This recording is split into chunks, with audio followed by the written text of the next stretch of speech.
Aflið á Akureyri hefur það megin hlutverk að veita þeim ráðgjöf og þjónustu sem orðið hafa fyrir kynferðis- eða heimilisofbeldi.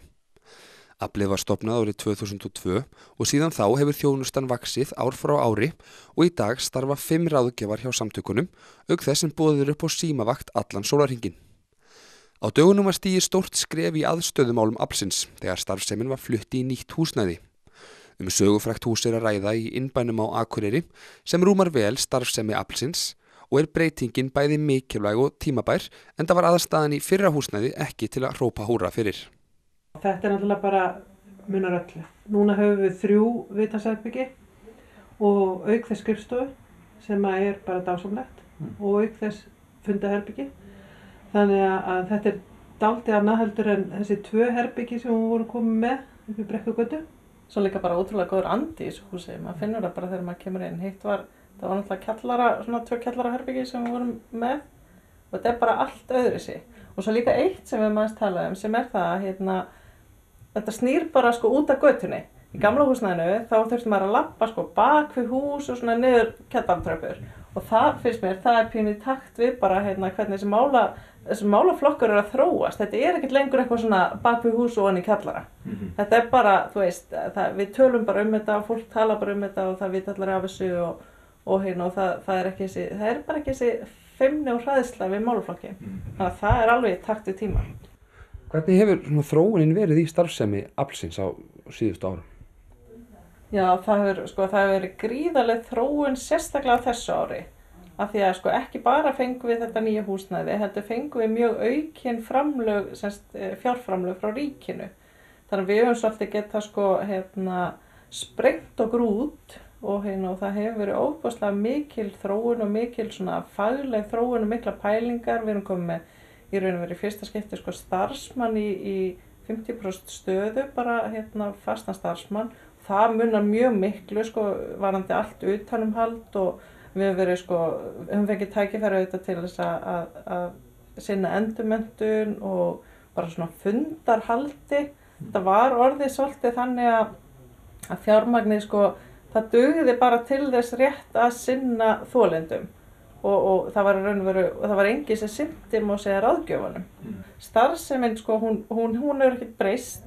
Þetta er það sama sem við erum að gera en við getum gert það á miklu meiri krafti og miklu betur og svona meira öryggi.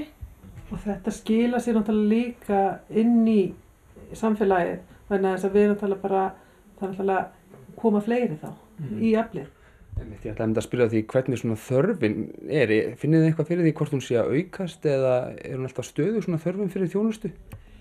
Já, auðvitað hún að aukast. Og við sjáum það ár frá ári að það koma fleiri en það ekki kannski af því að ofbeldi að aukast eða eitthvað slíkt, heldur umræðan að opnast og fólk að leita sér hjálpar sem bara af hinu góða og við erum að sjá núna líka sem kannski öðruvísi að við erum að sjá ungt fólk koma strax inn og þetta bara gríðarlega jákvætt og þetta það sem við sjáum þetta eru bara afleiðingar þessara umræðu sem hefur verið í samfélaginu.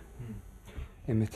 Og svona hversu umfangsmikil þessi þjónusta og hvernig virkar hún? Getur fólk komið inn bara af götunni ef svo má segja og fengið viðtal, kostar það eitthvað? Hvernig virkar þetta fyrir það sem þarf þjónustuna? Nei, það kostar náttúrulega ekki að koma í viðtal í aflinu. Það frítt og þú getur nánast labbað inn á götunni. Við erum með Facebook síðu, við erum með heimasíðu þar sem að símanúmer auglýst sem þú getur hringt í, þú getur sendt tölvupóst, þannig að það eru alls konar leiðir til þess að fá tíma hér hjá ráðgjöfum. Við bregðumst mjög vel við og mjög fljótt við og við reynum aldrei að hafa biðlista. Það eitthvað sem við kappkostum að gera að gerist ekki að það myndist biðlistar. Þótt aflið sé staðsett á Akureyri og meiri hluti þeirra sem þangað leiti séu frá Norðurlandi, þá sinna samtökin skjólstæðingum frá öllu landinu og skjólstæðingunum þeim fer sífellt fjölgandi. Það tölur sem ég var að taka saman núna sem eru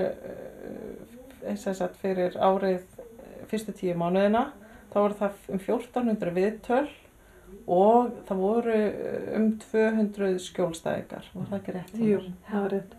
Og þetta er alltaf aukning, það er bara alltaf, þetta er bara tröppugangur á hverju ári.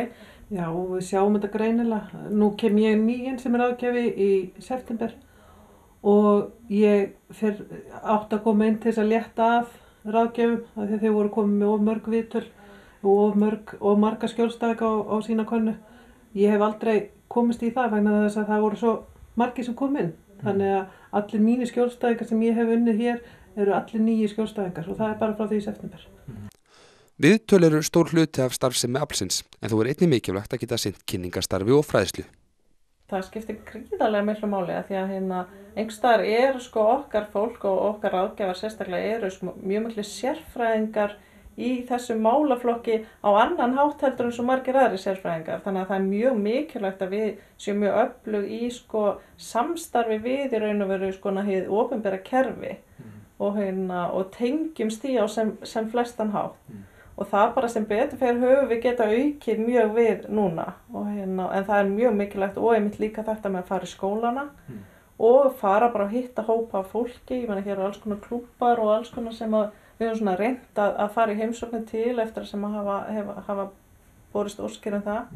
Þannig að það þarf alltaf að halda þessum málaflokki gangandi í umræðunni.